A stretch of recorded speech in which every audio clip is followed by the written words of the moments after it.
Thank you very much. In the spring semester of 2023, I was teaching a general humanities course on Jewish American literature and film.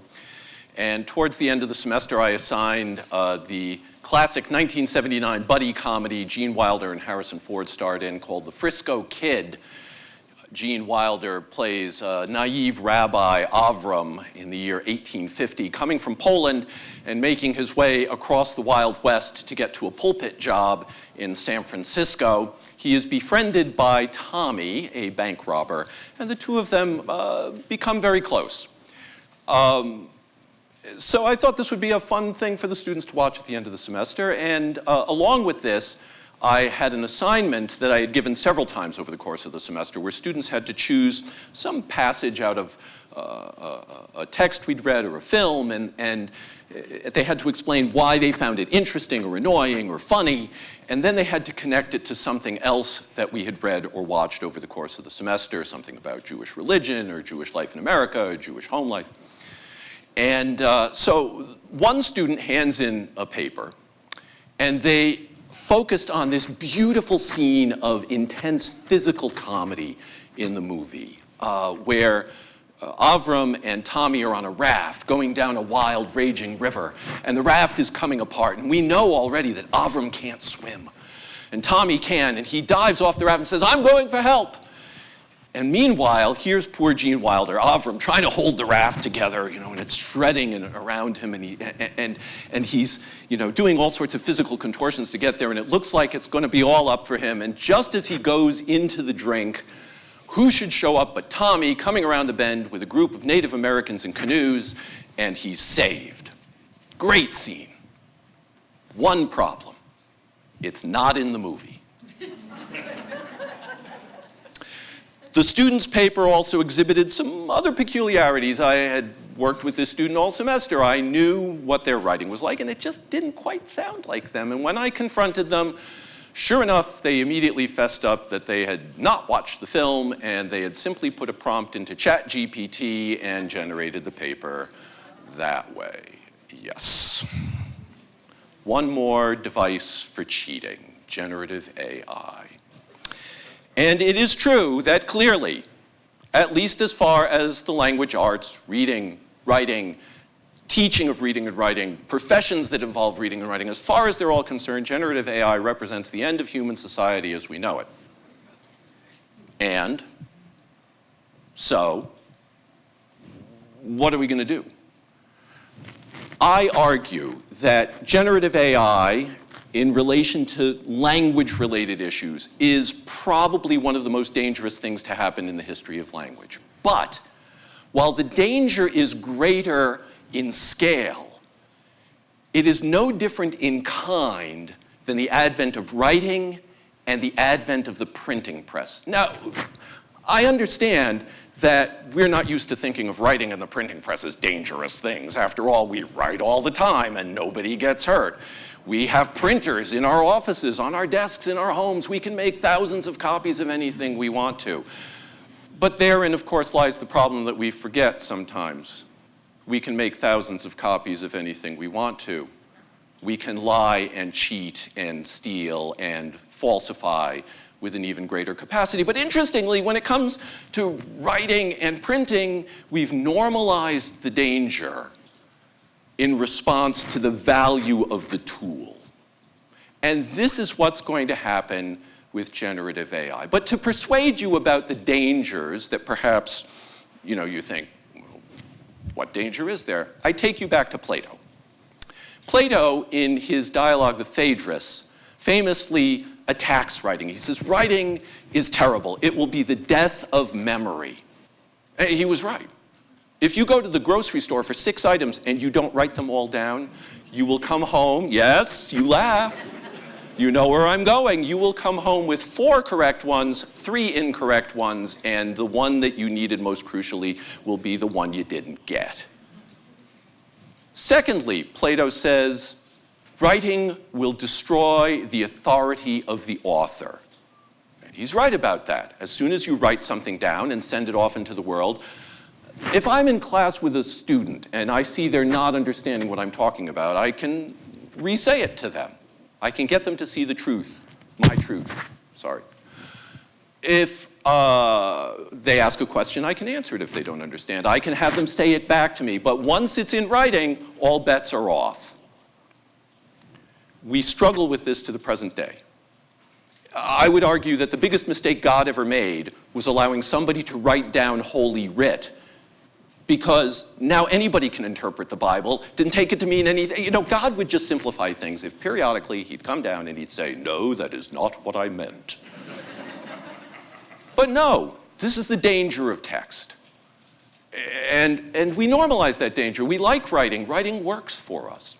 Fast forward 2,000 years to the printing press.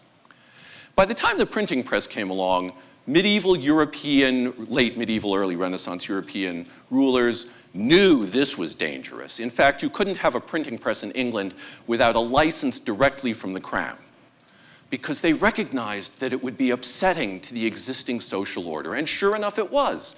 It's become a trope of Western history that without the printing press, there would have been no religious reformation, no enlightenment, and no political and social revolutions of the 18th and 19th centuries. Our own American Revolution depended on the printing press and the pamphleteers who used it to disseminate their ideas. Great danger. They saw it coming. And in fact, it destroyed the medieval order. It was the last nail in the coffin. But greater dissemination of information, greater democratization of knowledge and the production of knowledge, even greater than what had come with writing. More people could participate, more people could become literate, more people could become educated, and more people could participate in the process of making new knowledge and new information. No printing press, no modern age. And now we fast forward. We have the internet, we've got social media, we've got binging in our pockets all the time with our cell phones that have become indispensable to us, and now we have generative AI. What are we gonna do? It's already here. It's already upsetting the world. But the first thing we need to remember is that generative AI is not intelligent. Generative AI just strings words together in patterns that we as human beings, because we tend to see the human in everything around us, it's part of our wiring, mistake for actual human-produced language. But generative AI like ChatGPT is stupid. And it cannot produce a genuinely effective written text. In fact, just the opposite. It tends to produce really bad writing. So, what are we going to do? It's going to keep getting better, and it's not going to go away, and it's useful for some things. Like the printing press, like writing, it's a tool, and professional writers are already using it. I talk to more and more professionals in all fields who use ChatGPT and other generative AI programs as part of their writing process. We've even gone so far in, I'm on the composition committee in the English department. We have directed all English 101 faculty to teach students how to use and not to use generative AI. It's useful for outlining. It's useful for drafting. It's useful for providing us with a short summary of some chunk of information. In fact, that whole thing I did about Phaedrus and Plato, that dead white guy, I generated a draft of that using Google AI. And then I worked it, and I revised it, and I made it useful to me. And so we're teaching our students how to use this tool because we have to. But the tool itself is fairly stupid. Here are some things that we can do to help us understand how and why and how we can use it better. First, in Aristotle's rhetoric, he tells us that there are three kinds of argument. Arguments based in logos, arguments based in ethos, and arguments based in pathos. Logos is our own experience, our own research, our own knowledge, our firsthand, the things that we actually have known and experienced. Ethos involves borrowing somebody else's authority, somebody we trust, somebody we recognize as having authoritative knowledge. Pathos is using emotional appeals. First thing, logos, ethos, pathos. We use ethos most of the time. That is, we look something up. Check your sources. Yes, use Wikipedia, but go to that bibliography down at the bottom and check those sources. Trust the Google AI to generate a decent draft of something, but then check the sources. Use it as a guide, not as a finished product. Second, in order to create an effective message, the rhetoricians will tell us, our friends over in communications will tell us, you have to suit the audience and the message and the purpose of your message all to each other. Generative AI is really bad at this. It doesn't know what an audience is. All it's doing is stringing words together. It doesn't know what the right emotive tone will be. It doesn't know what the exact nuance is that you should use in your wording. So for example, a generative AI does not know the difference between saying, I made a mistake, I messed up, I screwed up, I dropped the ball, or I expletived up. It cannot tell the difference because it does not know what an audience is. It doesn't know anything. It's just a device for stringing words together. The English Department Composition Committee was tasked with coming up with, of which I am a member, was tasked with coming up with an AI policy to augment the university's plagiarism policy. We were frustrated by this because, frankly, I'm not an expert on the field. None of us are. And after a while of grousing and hacking it over, one of us said, why don't we ask ChatGPT? And you know what? It generated a pretty good draft. But it's just a draft. It's not the finished product. Personally, I don't think that generative AI is going to get there, not in our lifetimes. And it's going to take so much energy to do it that it's going to crash the whole grid anyway. So here's the thing. If I had hair, it would not be on fire. Generative AI is a tool.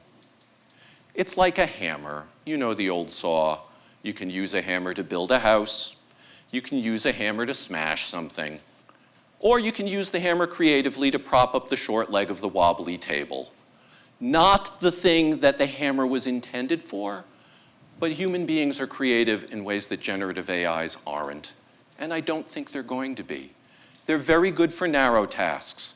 They're very good for processing limited sets of data.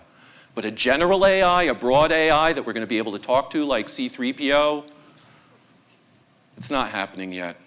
Calm down, everyone. Learn the tool. Use the tool. Be creative with the tool. Be humane with the tool. That's what we can do. And we all have the tools to do it with. Thank you.